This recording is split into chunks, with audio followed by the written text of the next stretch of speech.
Welcome guys. हमारा जो topic चल रहा था वो था फंक्शन। तो उसी टॉपिक को आगे बढ़ाते हुए फंक्शन को डिफाइन करने के 2 मेथड्स थे, हमने वो पढ़े थे। आज हम तीसरे मेथड की बात करते हैं। तो जो अपना तीसरा जो मेथड है वो है टेक समथिंग और रिटर्न नथिंग टाइप का। तो मैं लिख देता हूँ take something return nothing type का।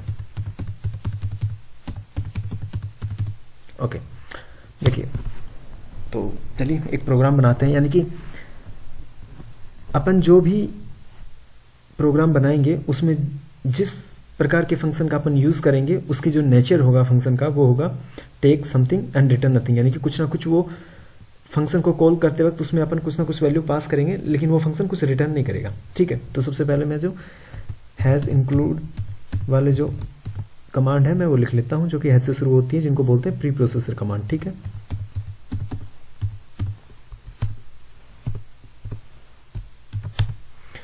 Has include conio dot H, इसको console input output dot H बोलते हैं। ठीक है ना, हेडर फाइल जिसको बोलते हैं। इंट मेन फंक्शन है जो कि मैं लिख लेता हूं। ओके, अब देखिए मैं अपने को फंक्शन क्रिएट करना है। ठीक है, तो मैं नीचे चलता हूं और सबसे पहले फंक्शन का नेम, मान लीजिए अपने को फंक्शन बनाना है, अपने को जो भी फंक्शन बनाना है उसका मैं नाम रख लेता हूं मैट्रिक्स।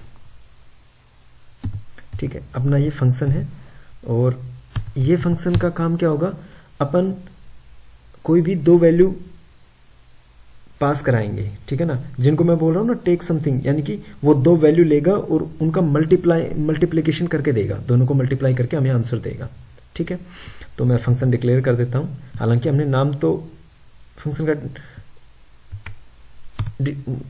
फाइनल कर लिया है कि फंक्शन का क्या नाम देना है, तो मैं फंक्शन को डिक्लेयर भी कर देता हूं। तो फंक्शन का डिक्लेरेशन करने के लिए क्या करते हैं, सबसे पहले रिटर्न टाइप। तो इसमें रिटर्न टाइप क्या है, नथिंग। नथिंग तो मैं वर्ड लिख देता हूं, वर्ड, फिर फंक्शन का नाम, ओके, ब्रैकेट। ब्रैकेट के अंदर आता है जो टेक समथिंग पार्ट। ठीक है ना, टेकिंग पार्ट। तो इसमें यहां पे अपन टेक पार्ट में क्या लिखेंगे उस फिलहाल चीज, इस पोर्शन को मैं छोड़ देता हूं क्योंकि अभी अपने को कंफर्म नहीं है कि हमें इसमें क्या रखना है। ठीक है, तो मैं टेक पार्ट लिख के ऐसे ही छोड़ देता हूं इस फंक्शन को और लिख देता हूं कि फंक्शन डिक्लेरेशन हमने ये फंक्शन डिक्लेरेशन किया है।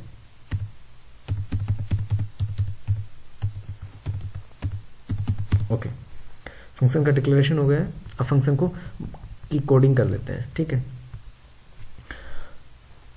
कि अपने पास यहां पे 2 वैल्यू मिलेंगी, जो वैल्यू अपन पास करेंगे ना, यानी कि टेक समथिंग फंक्शन को कॉल करेंगे जब 2 वैल्यू अपन फेंकेंगे। यानी कि फंक्शन को मैं कॉल भी कर देता हूं, तो यहां पे लिख देता हूं, मान लीजिए अपने को फंक्शन को कॉल किया है, मैट्रिक्स को कॉल कर रहा हूं, मैट्रिक्स का नाम लिख के।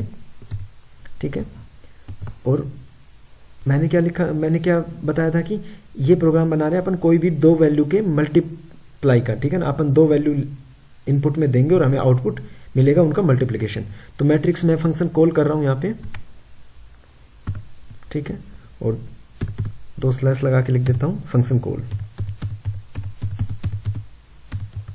ओके, ठीक है, फंक्शन कॉल करते वक्त ही उसमें इनपुट रखते हैं जो मैं बोल रहा हूं ना टेक समथिंग, यानी कि वो यहां डेटा टेक समथिंग करेगा। यानी कि मेरे को मान लीजिए 8 और 7 का मल्टीप्लिकेशन फाइंड आउट करना है, तो मैं लिख दूंगा 8 and 7। ठीक है, और रिटर्न 0 जो लिखते हैं उसको फिलहाल मत रखिए, आप कंफ्यूज हो जाओगे। वो रिटर्न 0 लिखते जो हर प्रोग्राम में लिखते थे, सिर्फ वही पोर्शन है, आप चाहो तो उसको लिखो या मत लिखो। ठीक है, अब अपन कोडिंग करते हैं 2 वैल्यू के मल्टीप्लिकेशन की। ठीक है, तो अभी सिंपल प्रोग्राम बना के चलते हैं।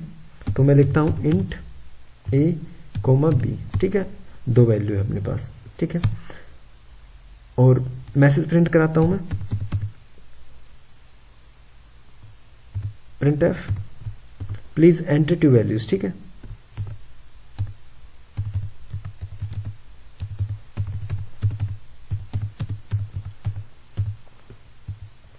ओके, ये हो गया। अब वैल्यू का इनपुट लेने के लिए क्या करते हैं अपन, स्कैनफ फंक्शन का इस्तेमाल करेंगे, %d डबल कोटेशन के अंदर होता है, फॉर्मेट स्पेसिफायर जिसको बोलते हैं, okay, comma address of A comma address of B, ठीक है, ओके। और फिर यहाँ पे एक वेरिएबल ले लेते, तीसरा कोई भी वेरिएबल मैंने बना लिया मल नाम का, और उसमें स्टोर करा लूंगा मैं ए और बी का मल्टीप्लिकेशन, ठीक है। ऐसे ही कुछ करते थे और फिर अपन करा देते थे printf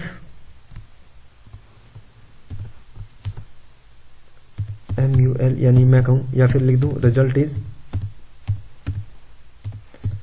is equal %d format specifier जिसको बोलते हैं, और फिर मल जो वर्ड है मतलब वेरिएबल है अपना, उसको प्रिंट करा देते थे, और मल को मैं यहाँ पे डिफाइन कर देता था, ये भी एक इंटीजर वेरिएबल है, ओके। ये अपना प्रोग्राम है मल्टीप्लिकेशन का। लेकिन जब मैं वैल्यू यहाँ पे रखूंगा और मेरे को इन वैल्यूज का मल्टीप्लिकेशन चाहिए, तो मेरे को ये वाले पोर्शन लिखने की क्या जरूरत है कि प्लीज आप वैल्यू एंटर कराइए, ये सब, क्योंकि मेरे को तो वैल्यू यहाँ सिर्फ यहाँ लिखनी है, क्योंकि मेरे को कोड में इनपुट नहीं देना है, वो चीजें बाद की बात है। अभी अपन एक और प्रोग्राम बनाएंगे उसमें, फिलहाल अपने को ये सीखना है कि एक ऐसा फंक्शन जो टेक समथिंग और रिटर्न नथिंग टाइप का हो, किस टाइप लिखा जाएगा, ठीक है। तो जब मैं इस फंक्शन को कॉल करते वक्त 7 और 8 और 7 लिख दूंगा, तो मेरे को ये सब वैल्यूज कहां से इनपुट करानी पड़ेगी, मतलब इनको इनपुट कराने की जरूरत नहीं है, मेरे को सिर्फ 8 और 7 का मल्टीप्लिकेशन चाहिए, ठीक है। तो मैंने जो कोड लिखा है मैं इन सबको रिमूव कर देता हूं, ठीक है। इसको ये मैंने सिर्फ आपको एक्सप्लेन करने के लिए कोड लिखा है, ताकि आपको बता सकूं कि अपने को किस चीज की जरूरत है और किस चीज की नहीं। यानी कि मेरे को सिर्फ ये जो 8 और 7 है ये सिर्फ यहां पे आ जाए, ठीक है। इतना ही तो काम करना है अपने को।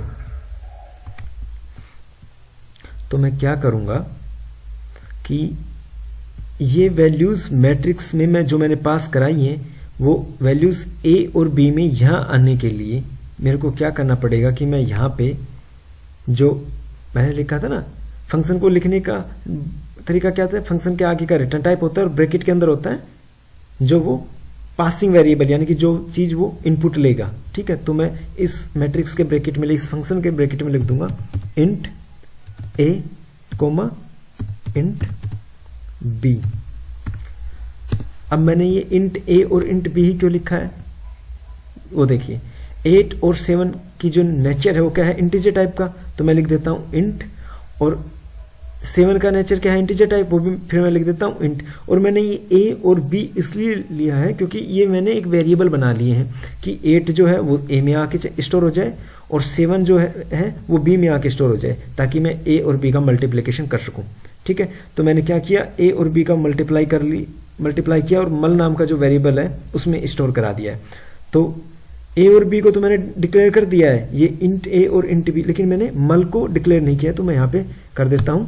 मल क्या है, एक इंटीजर टाइप का वेरिएबल है जो कि 2 इंटीजर का जो मल्टीप्लिकेशन आएगा उसको स्टोर करेगा, ठीक है। यानी कि हमारा ये कोड रेडी हो गया है बिल्कुल, ठीक है। मैं यहां से वैल्यू पास कराऊंगा और वो यहां से मल्टीप्लिकेशन करके प्रिंट कर देगा आंसर, ठीक है, ओके।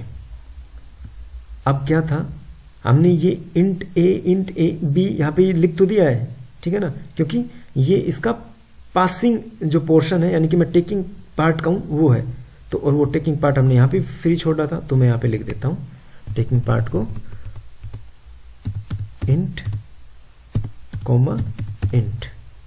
अब अपना ये पोर्शन कंप्लीट हो गया, यानी कि जब मैं फंक्शन का डिक्लेरेशन कर रहा था तो फंक्शन के नाम से पहले रिटर्न टाइप में क्या है, नथिंग, रिटर्न नथिंग, तो मैं वर्ड लिख देता हूं। और जो टेकिंग समथिंग है, यानी कि वो क्या टेक करेगा, यानी कि फंक्शन को कॉल करते वक्त मैं 7 और 8 पास करा रहा हूं ना, तो ये क्या है, इंटीजर टाइप की वैल्यूज है, इसलिए मैंने इंट लिख दिया है, ठीक है, ओके। और फंक्शन का कोड लिखा है मैंने मैट्रिक्स इंट ए और इंट बी, यानी मैंने इंट ए और इंट बी इसलिए लिखा है क्योंकि अपने को करना क्या है, प्रोग्राम में 2 इंटीजर का मल्टीप्लिकेशन करना है, ठीक है। तो मैंने 2 इंटीजर क्या है, 8 है एक, और 8 है एक है 7, ठीक है, 2 इंटीजर हो गए। तो मैं जब यहां से 2 वैल्यूज पास कराऊंगा, यानी कि फेंकूंगा, तो कहाँ के, यहाँ इंट ए में और इंट बी में, यानी कि एक वेरिएबल है ए और एक वेरिएबल है बी, इसमें आके वो स्टोर हो जाएंगे और फिर बी और ए का मैं मल्टीप्लिकेशन करके उसको प्रिंट करा दूंगा, ठीक है ना। तो ये अपना कोड हो गया है, ठीक है, प्रोग्राम रेडी हो गया है। यानी कि मैंने क्या किया है कि जो फंक्शन है अपना वो कुछ भी रिटर्न नहीं कर रहा है। अगर देखिए नथिंग, कुछ भी रिटर्न नहीं कर रहा है, तो मैं इसके आगे वर्ड लिख सकता हूं, ठीक है, यानी कि ये कुछ भी रिटर्न नहीं कर रहा है, ठीक है। अगर इसके आगे अपन इंट लिख देते तो इसका मतलब होता है इंटीजर टाइप की कुछ वैल्यू रिटर्न करेगा, और अपन यहाँ पे मैं कुछ रिटर्न लिख के इंटीजर टाइप का वेरिएबल या कोई मैं वैल्यू रिटर्न करवाता है, फिर कोई एड्रेस, कुछ भी रिटर्न करवाता, लेकिन रिटर्न करवाता, ठीक है। लेकिन यहाँ पे कुछ भी रिटर्न नहीं कर रहा है, तो मैं वर्ड लिख देता हूँ, ठीक है। अपना कोड रेडी हो गया। अपन एक बार इसको कंपाइल कर लेता हूँ, सेव कर देता हूँ। देखिए कुछ एरर आ रहा है, वो मैं एक सेंटेंस लिखा था, मैंने उसको कमेंट नहीं किया था, मैं उसको कमेंट कर देता हूँ। ओके, कंपाइल, कोई एरर नहीं, मैं रन करा देता हूँ। देखिए 7 और 8 का जो मल्टीप्लिकेशन है 56 वो आके प्रिंट हो गया है, ठीक है। अब मेरे को जब भी किन्हीं भी दो वैल्यू का मल्टीप्लिकेशन चाहिएगा होगा तो मैं कोड में कहीं भी चेंज नहीं करूंगा, सिर्फ ये इन दो वैल्यूज को चेंज करूंगा। यानी कि जब मैं फंक्शन को कॉल कराता हूं तब मेरे को दो वैल्यू पास करानी पड़ेगी, क्योंकि लिख रखा है ना टेक समथिंग, मैं यहां पे लिख दूंगा। मल्टीप्लाई करना है मेरे को, 9 और 0 का मल्टीप्लाई मैं करता हूं, 9 एंड 0। ओके, कंपाइल रन एक साथ कर देता हूं, आंसर 0 आएगा, ठीक है। किसी भी वैल्यू को 0 से मल्टीप्लाई करते हैं तो 0। ओके, 9 एंड 99 को करते हैं मल्टीप्लाई, कंपाइल रन साथ कर देता हूं, अपने पास 891 ऐसा आके आंसर प्रिंट हुआ है, जो कि सही है। अब देखिए एक बार फिर से अपन इसमें थोड़ा इंप्लीमेंट करके देख लेते हैं। ओके, मान लीजिए मैं ये वैल्यूज यहां पे लिखता नहीं हूं, मैं चाहता हूं वैल्यूज मेरे यूजर इनपुट मांगे, ठीक है। तो मैं क्या करता हूं,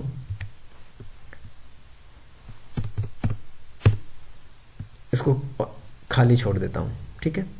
और मैं यहां पे लिखता हूं मैसेज में एक मैसेज प्रिंट कराता हूं। मैं चाहता हूं प्रोग्राम रन हो तो मैसेज स्क्रीन पे आए कि प्लीज एंटर वैल्यू, ठीक है, और फिर वो वैल्यूज मेरे से मांगे, ठीक है। तो हमने ये जो कोड यहां पे लिखा था ना, ये मैं इसको कॉपी कर लेता हूं। यानी कि आपको इस तरह का कुछ कोड लिखना है, मैं कॉपी नहीं करता हूं, लिख ही देता हूं। तो स्क्रीन पे मैसेज प्रिंट हो, प्रिंट एफ, यानी कि प्लीज एंटर 2 वैल्यूज, ठीक है। मैं डायरेक्ट लिख देता हूं एंटर 2 वैल्यूज। ओके, वैल्यूज हमने एंटर करा ली है, मतलब मैसेज आ गया है, वैल्यू एंटर करा रहा हूं मैं स्कैनर फंक्शन के जरिए।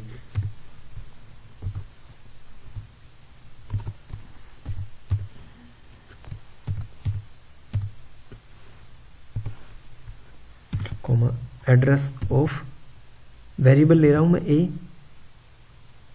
कोमा एड्रेस ऑफ बी, ठीक है। तो हो गया है। ओके, मैं जब दो वैल्यू इनपुट करवाऊंगा तो वो एक वैल्यू आके ए में स्टोर होगी और एक वैल्यू बी में स्टोर होगी, तो मैं यहां पे ए और बी पास करा दूंगा, ए कोमा बी, ठीक है। आई होप क्लियर हो गया होगा। एक चीज याद रखिए, ये जो वेरिएबल है ना ए और बी, ये डिफरेंट है, ये अलग है, ठीक है ना। इनका स्कोप इस वाले फंक्शन के इन दो ब्रैकेट के बीच में, यानी कि अगर मैं इन दो ब्रैकेट के बीच में कहीं भी स्मॉल ए या स्मॉल बी वेरिएबल का नाम लेता हूं तो उसका मीनिंग इन्हीं वेरिएबल से होगा। लेकिन अगर इस ब्रैकेट के बाहर, यानी कि इनके स्कोप से बाहर अगर कोई वेरिएबल लिखता हूं मैं अलग से, तो उनका मीनिंग अलग होगा, वो स्मॉल ए स्मॉल बी वेरिएबल अलग होंगे। मैं इनका नाम अलग कर देता हूं, आप कंफ्यूज ना हो, CD कर देता हूं, ठीक है।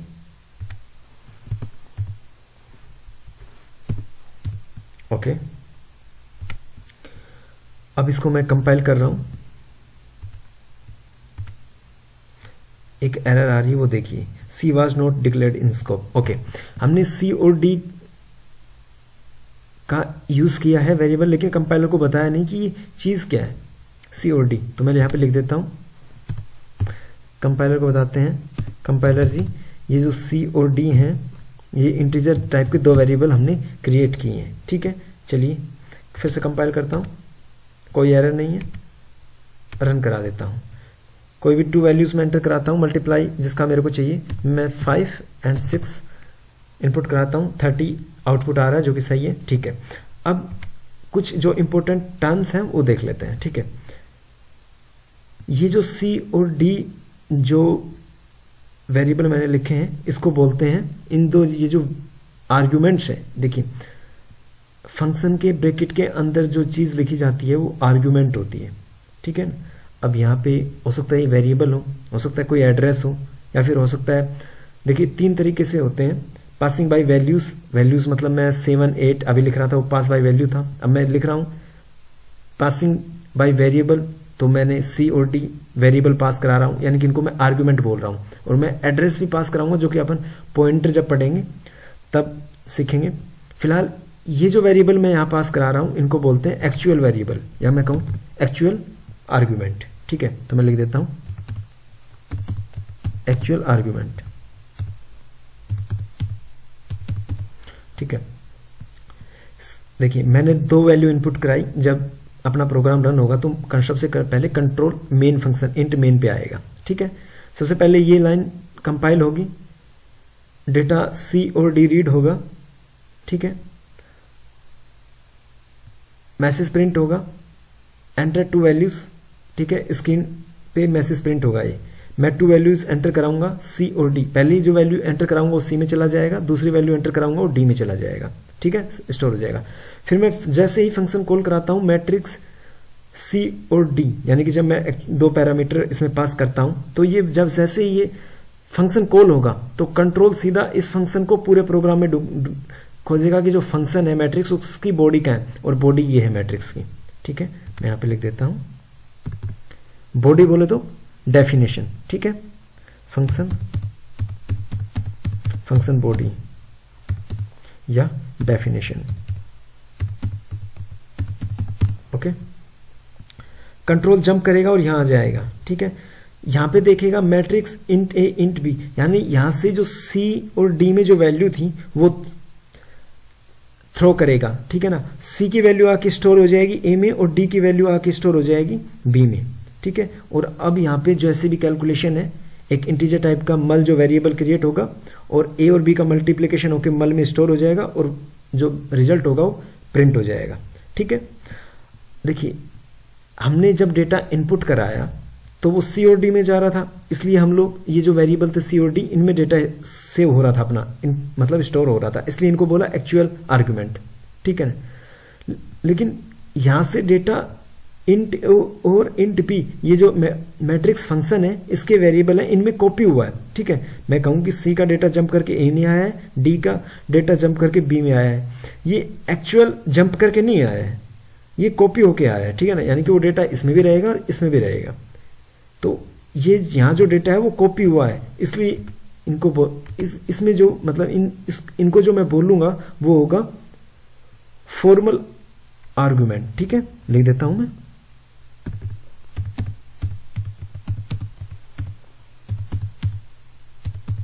यानी कि हमने एक जुगाड़ बनाया है कि C और D की जो वैल्यू है वो वहां से थ्रो हो तब यहाँ के स्टोर हो जाए, तो इसलिए इनको बोल रहे हैं फॉर्मल आर्ग्यूमेंट। ठीक है, और ये जो अपना फंक्शन लिखने का ये जो मेथड था, डिफाइन करने का जो तरीका था, ये था टेक समथिंग रिटर्न नथिंग। ठीक है, आई होप आप लोगों को ये क्लियर हो गया होगा। धन्यवाद।